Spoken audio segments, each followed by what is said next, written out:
Today Telangana Karimnagar భూ కబ్జాలపై special focus.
అప్పుడు అక్కడ రాసిర్రు.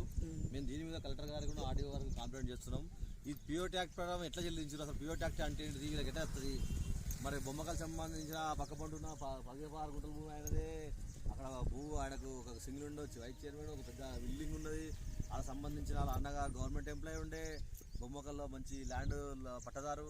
మరి బొమ్మకల్ దళితులు కాళ్ళు ఒక భూమి గుంట లేని వాళ్ళకి కాకుండా ఈయనకి ఎట్లా పిఓటీ ప్రకారం వచ్చిందనేది మాకు రికార్డ్ పరంగా కావాలని చెప్పేసి ఎన్నోసార్లు చెప్పినా కూడా ఇవరకైతే ఏమి ఇవ్వట్లేదు.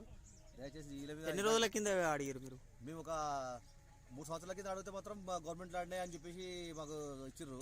కానీ మొన్న రికార్డు తీసుకుంటే అలా పిఓటీ యాక్ట్ ప్రకారం వీరాంజనేయులు అనే సన్ ఆఫ్ మల్లయ్య అనే పేరు మీద రికార్డులో ఉంది. మరి అది ఎట్లా అయిందనేది కూడా మేము ప్రభుత్వం దృష్టికి ఖచ్చితంగా దీని మీద క్రిమినల్ చర్యలు తీసుకోవాలి. ఇలాంటి వాళ్ళు ఏమంటే బొమ్మకల్ల కబ్జాలకు గురవుతున్నాయి భూములు.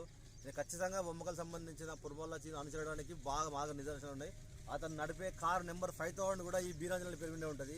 బొమ్మకల్ సంబంధించిన లేఅవుట్లకు సంబంధించిన అక్కడ పత్యమోహన్ అనేది ఆయన చేసిన ప్లాట్లు కూడా 2 గుంటలు అని చెప్పేసి ఆ ప్లాట్లన్నీ కూడా వీరాంజనేయుల పేరు మీకు వెళ్ళి గ్రామ పంచాయతీకి రావాల్సిన భూములన్నీ, గ్రామ పంచాయతీకి రావాల్సిన ప్లాట్లన్నీ అతని పేరు మీకు వెళ్ళి అన్యాయంగా అక్రాంతంగా లీటర్కి అమ్ముతున్నాడు. సాక్ష్యాధారాలతో సహా మేము నిరూపిస్తాం. ఇక్కడ ఇప్పుడు ప్రజెంట్గా ఉన్న జడ్పీటీసీ అనే కారు కూడా కుర్మల శ్రీనివాస్ సాక్ష్యాధారాలు ఉన్నాయి మీ దగ్గర? సాక్ష్యాధారాలతో సహా వీరాంజనేయుల పేరు మీద ఉంది కారు. ఇది కూడా 9 గుంటల భూమి కూడా ఆయన పేరు మీదే పిఓటీ యాక్ట్ ప్రకారం రాశారు. మరి దళితుడు కాదు, ఒక మున్నూరు కాపాల్సిన వ్యక్తి, ఒక వాళ్ళ ల్యాండ్ లార్డు, వాళ్ళ సింగిల్ విండో వైస్ చైర్మన్ ప్రస్తుతం.